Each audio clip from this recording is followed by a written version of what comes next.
Sabe quando um livro é tão bom que quando você está lendo, você não quer parar de ler? E quando você não está, você só pensa em voltar a ler o livro? Pois então, foi isso que eu passei lendo esse livro aqui, Jane Eyre, da Charlotte Brontë.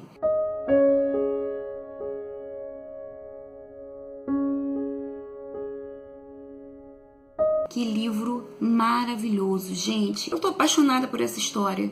Eu tô simplesmente encantada com o modo como a Charlotte Brontë conseguiu escrever uma história tão incrível e tão atemporal. Essa é uma história atemporal e ela foi publicada em 1847. Mas hoje, 2017, nunca foi tão atual. É claro que existem certos fatos que às vezes a gente tem que se colocar no contexto da época para poder entender. Por exemplo, a questão moral. Tem uma situação no início do livro que a Jane, quando ela era criança, a tia dela fala que a Jane era uma menina mentirosa. Ela se sente muito mais magoada com a tia e muito mais ofendida, muito mais entristecida com o fato de ela ter falado para um estranho que ela era uma mentirosa, uma criança mentirosa, do que o fato da tia dela ter colocado ela de castigo dentro do quarto que ela tinha medo, né, que era o quarto vermelho, aonde o tio dela havia falecido há alguns anos atrás, que era considerado um quarto assombrado. Uma criança já se sente ofendida em ser chamada de mentirosa, em ser colocada ali em dúvida a integridade dela. Esse livro aqui,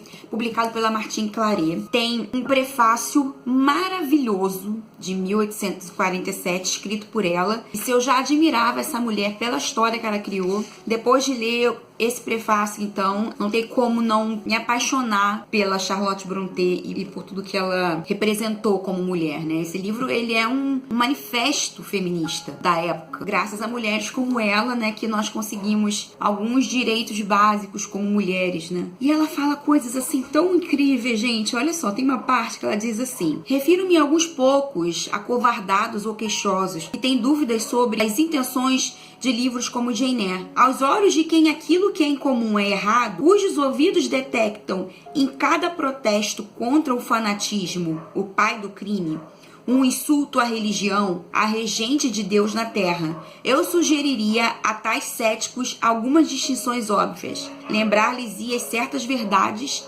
simples. Convencionalismo não é sinônimo de moralidade. Honradez para consigo próprio não é religião. Atacar o primeiro não é injuriar o último. Arrancar a máscara do rosto fariseu não é levantar uma mão ímpia para a coroa de espinhos. O tempo todo ela acaba contestando a religião, o fanatismo, o poder que os homens tinham, que iam contra, que era verdadeiramente o amor ao próximo, o amor a Deus. De certa forma, era isso que a personagem vivia. As figuras masculinas que rodeiam ela são figuras de homens moralistas hipócritas, cada um a seu modo, né? Então ela faz essa alusão ali à hipocrisia usando dos personagens masculinos, que eram pessoas, né, na época, que tinham um poder maior. Uma das características desse romance é que ele aproxima o leitor do cotidiano. Então, você sabe do dia a dia do personagem, desde a hora que ele acorda até a hora que ele vai dormir. Então você conhece os costumes, a rotina daquelas pessoas naquela época. Então acaba sendo uma história bem detalhista, mas não é nada que se torne enfadonho. E isso te situa no contexto da época, porque acabam sendo costumes que nós não estamos habituados. Outra característica desse romance, que é um romance vitoriano, é o idealismo, né? Você vai acompanhar a saga da heroína. Isso aqui é um romance de formação. Ela, desde novinha até o amadurecimento dela, você vai acompanhar ali o dia a dia dela, você vai torcer por ela, vai sofrer com ela, vai haver uma história de amor, é claro, um grande conflito que se resolve no final. Outra questão que tem também é a questão do materialismo. As mulheres, né, nessa época, poderiam se casar e aí elas teriam uma vida tranquila, se casassem com um homem com dinheiro, ou então herdar uma fortuna. Então sempre tem, né, pobre, sofrido, e a felicidade é quando ela alcança estabilidade material, financeira. Outra coisa é que esse é um romance que possui elementos góticos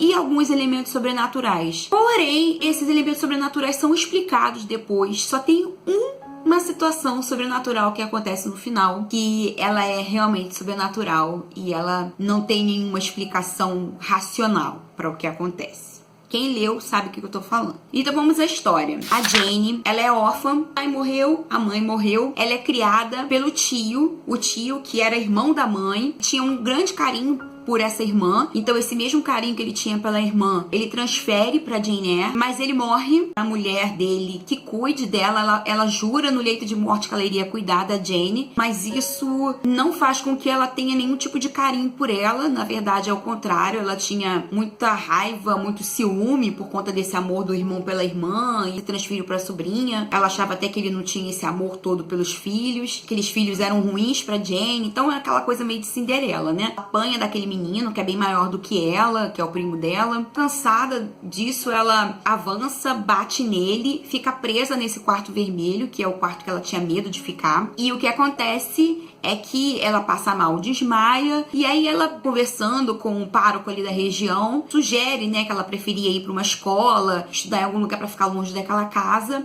Só que ela não esperava que a escola para onde ela iria seria do jeito que era. Ela tinha uma visão totalmente diferente de como seria. Ela sai daquela casa com um ódio mortal daquela tia, dizendo que ela nunca iria perdoá-la, jamais, tá? E lá nessa escola a vida é precária, ela tem que viver uma vida ali de miséria, porque, de acordo com o diretor da escola, a vaidade, a ostentação não eram de acordo com uma vida que uma mulher que seria temente a Deus deveria ter. A Jane conhece a Ellen. A Ellen é uma menina que ela meio que transforma um pouco o temperamento da Jane. Elas se tornam grandes amigas. E a Ellen era aquele tipo que apanhava e aceitava, porque ela dizia que o tesouro dela estava no céu. Ela passava por tudo aquilo que não valia a pena guardar raiva. E a raiva, ela só ia contaminar você. E ela começa a ensinar essas coisas pra Jane. Acaba sendo um contraponto do temperamento da Jane. Corre uma epidemia de tifo ali naquela escola, muitas meninas morrem, dentre elas a Ellen. Ela não morre de tifo, ela tinha tuberculose já.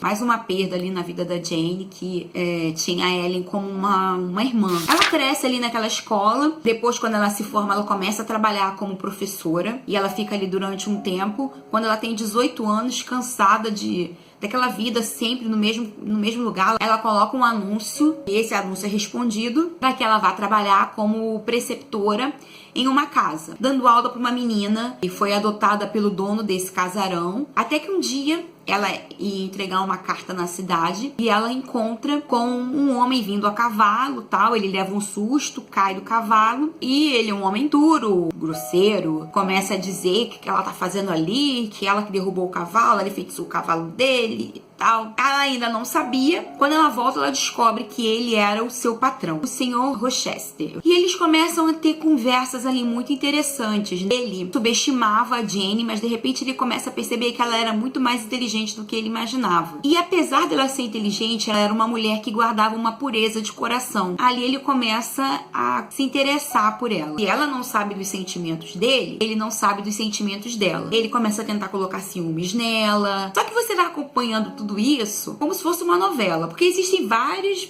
reviravoltas ali no decorrer da história. E até essa parte que eu tô contando pra vocês é mais ou menos o meio do livro, quando começa ali esse impasse, né? Porque ela sendo uma empregada, ela era nova, ela tinha 19 anos, ele era muito mais velho do que ela, acho que ele tinha quase que 40 anos, já tinha vivido muito. E ao mesmo tempo, ali naquela casa, ronda um mistério, porque durante a noite, a Jane escuta barulhos, ela escuta uma risada muito alta. Teve uma noite que ela acordou e a cama do patrão dela tá pegando fogo, alguém tentou matar ele dentro do quarto. Tem uma outra mulher estranha que trabalha ali na casa e ela não sabe qual é a relação dele com essa mulher. Esse mistério todo aí vai se desenrolando juntamente com a história da Jane com o Sr. Rochester, que é o Edward, né? O Edward Rochester. Depois disso, você começa a acompanhar um conflito. Pra mim, foi tão bem escrito que eu conseguia entender o conflito que a Jane estava vivendo naquele momento. O conflito era entre a moralidade e o amor. E você não consegue parar de ler enquanto você não sabe o que vai acontecer, qual vai ser o destino da Jane, do Edward. Não tem como você largar esse livro. Eu pensei que depois de ler Morro dos Ventos Vivantes, eu não fosse ter nenhum livro que superasse ele, mas definitivamente uma irmã conseguiu superar o outro. Em O Morro dos Ventos Vivantes, nós acompanhamos a degradação ali daquela figura feminina. Enquanto em Jane Eyre, nós acompanhamos o crescimento crescimento, o amadurecimento dessa heroína. Da mesma forma, são dois homens rudes, grosseiros, que se transformaram por conta do sofrimento, mas em um deles, a mulher consegue salvar o homem e no Morro dos Ventos Vivantes, não. Bom, nesse livro a gente está falando aqui de uma sociedade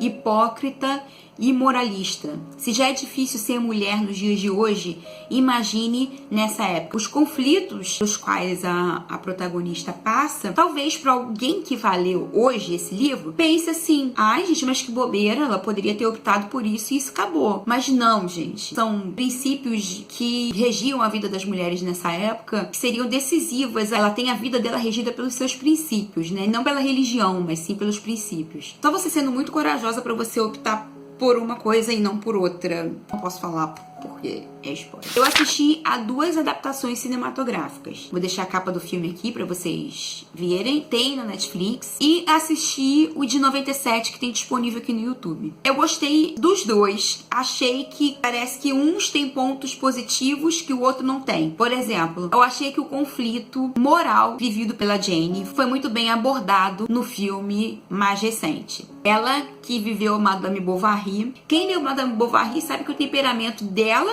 e o temperamento da Jane Eyre, a moralidade que rege a vida das duas é completamente diferente. Elas são totalmente opostas. E ela simplesmente me fez esquecer que ela foi Madame Bovary em outro filme. Eu achei que a adaptação de 97 ela foi bem fiel aos diálogos, aos detalhes dos diálogos. Eu vou deixar o link com esse filme para vocês assistirem aqui no YouTube. Tem uma série e é no mesmo canal onde eu assisti esse filme, tem a série em episódios. A série eu comecei a assistir, tô gostando bastante. Acho que de repente a série vai ser melhor, vai ser bem mais fiel. Então é isso, gente. Foi essa a resenha de hoje, espero que vocês tenham gostado. Um beijão e até amanhã com o encerramento do Veda. Tchau, tchau.